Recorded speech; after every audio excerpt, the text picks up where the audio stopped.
Jordan Peterson spot on once again. After the recent presidential debate, Jordan Peterson noticed something about Trump and attributed his performance to a single trait that went under the radar for many, which is his ability to bully others by listening to his point of view.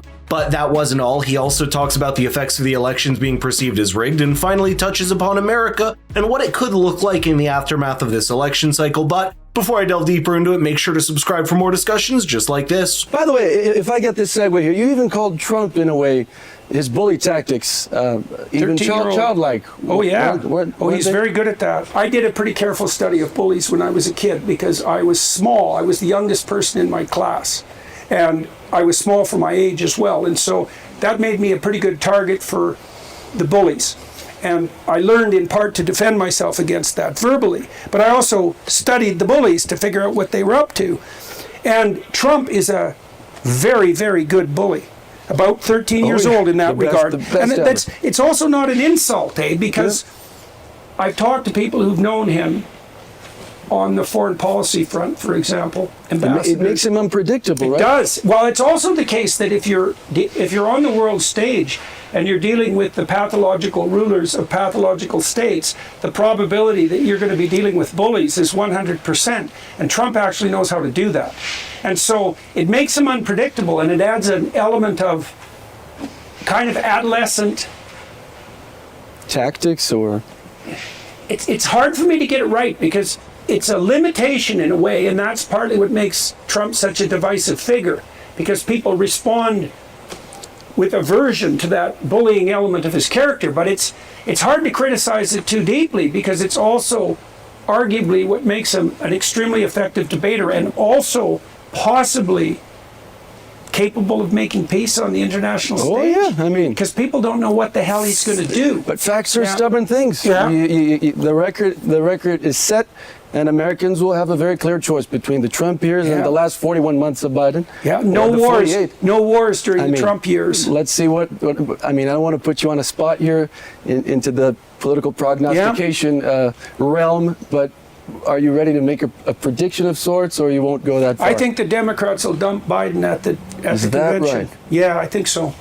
I think that the debate that was anticipated is sort of his last chance, perhaps. Maybe. I mean, who knows, right? Because the future is unpredictable. There's definitely some truth to that. Although Trump is constantly criticized for his aggressive and confrontational style, it is a highly handy trait when it comes to foreign policy. You see, the international arena could be best described as the Wild West, where every country is competing with others to protect their own interests, even against the ones considered as allies. It's essential to be a realist and understand that strength and character give a massive advantage here, while thinking otherwise only hurts the nation and its image abroad. Trump's bullying demeanor sends a clear message to the United States. It's not to be toyed with in negotiations. Being firm and unyielding can prevent adversaries from exploiting perceived weaknesses. For instance, Trump's tough stance on the trade with China led to significant concessions, including commitments to purchase more American goods and changes in intellectual property practices. His approach demonstrated that the U.S. would not tolerate unfair trade practice and was willing to impose tariffs to protect its interests. His assertiveness also deterred adversarial actions. Trump, being unpredictable and forceful, kept foreign leaders guessing, creating a strategic ambiguity that could prevent moves against U.S. interests. For example, his handling in North Korea involved a mix of fiery rhetoric and direct engagement, which, while controversial, led to unprecedented diplomatic interactions and a temporary halt in missile testing.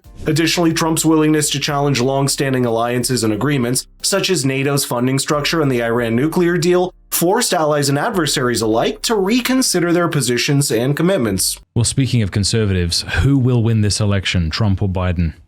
Sitting from where I'm sitting, I don't see how it's possible that Trump doesn't win it. Yeah, I think Trump will win. I mean, we'll see. Yeah. It's a long way to November still. Well, here's a question. If Trump wins or if Biden wins, what do you think the fallout might be for the country? Either way, have you given that much thought? It depends on how close the election is, and it depends on how much furor there is about its validity. Yeah. Right? The part of the problem in the United States is the margins of victory are so small that any degree of corruption makes everyone instantly skeptical. And like, there's no shortage of corruption. Trump's targeted accusations about having the election stolen were not well specified in my estimation, but his sense that he was the victim of a conspiracy, it's like, well, obviously. Just the suppression of the Hunter Biden laptop story alone probably cost him the election. That was appalling. I saw your interview. I think it was an Australian lady. Yeah. Miranda Devine. Yeah. She doesn't exactly have an iron in the fire. Yeah. No, it's absolutely appalling. And obviously, Twitter was conspiring against Trump, clearly. So was Facebook, so was Google, and they still are. They're woke to the bloody core. So the notion that Trump is promulgating that, he was the target of unfair manipulation, it's like, absolutely. And on a scale that was unprecedented. Like, I never saw that happen to a president in my lifetime, not even to Nixon. I think the 2024 elections are crucial for the future of the United States, representing a pivotal moment for the nation's democracy. It's vital that the mistakes of recent elections don't drag into this one. For instance, in recent years, there have been a lot of concerns about election interference, both foreign and domestic. Foreign entities have been accused by the left of attempting to sway public opinion through misinformation campaigns and cyber attacks. Domestically, the right's main worries are about the influence of big tech companies like Twitter and Facebook, and their potential to skew information flow and public perception. That's why transparency in this election should be at the maximum levels. This involves clear and consistent regulations across states, ensuring that voters understand the process and that their rights are protected. Public confidence can be bolstered through transparent auditing and verification processes, where independent observers can verify the integrity of the election results. Additionally, maintaining nonpartisan oversight of the electoral process is essential. Independent organizations should monitor elections to ensure compliance with legal standards and to address any irregularities promptly. This oversight helps to prevent partisan manipulation and ensures the election is conducted fairly. I think Trump could win. Will that be good? It depends on what he does if he wins. It depends on the manner in which the victory takes place. It depends on whether or not the people on the more conservative side of the spectrum are able to extend a welcoming hand to those who are more on the progressive side. And it certainly depends on whether those on the progressive side are willing to dispense with some of the ideological stupidity that possesses them, that is generating an endless sequence of unnecessary culture war. The left in particular has become 100% preoccupied with the most pathological possible political narrative, which is essentially a victim-victimizer story, that you can understand every element of social interaction among humans, from marriage upwards to the political, in terms of who's got the power, who's the oppressed. And there's nothing in that but an endless recipe for not only for the most bitter of soul-devouring resentments, but for the application of any form of vengeance imaginable. I can't imagine, this is something that possesses the universities as well, there's nothing more toxic than a victim-victimized narrative. And that certainly possesses the radical left in particular to the nth degree. And there's nothing in that but disaster. So, it's part and parcel of what we've been discussing. There's going to be very rapid change, not least on the electoral front in the upcoming year. And how that goes will depend on how people conduct themselves, and ever more so. So we can pray that we're terrified enough of the potential negative consequences and enticed enough by the potential positive consequences to walk ever more carefully.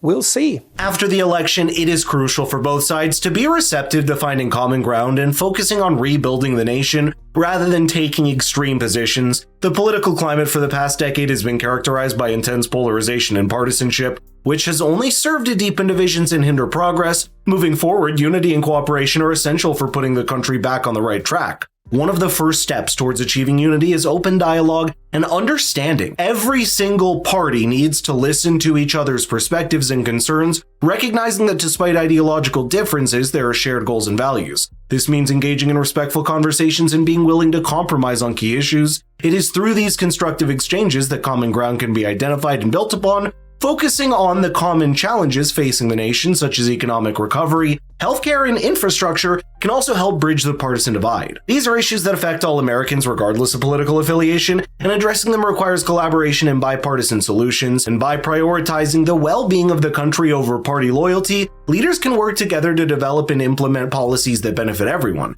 Another important aspect of building unity is addressing the root causes of division. This includes tackling misinformation and reducing the influence of extreme ideological rhetoric. I think such an approach would be an ideal way forward, but the probability of it happening is really low, especially since the left has gone more radical over the years. I think your friends on Facebook would love to have a lot to say on this, so share it with them and let's get the conversation rolling in the comments down below.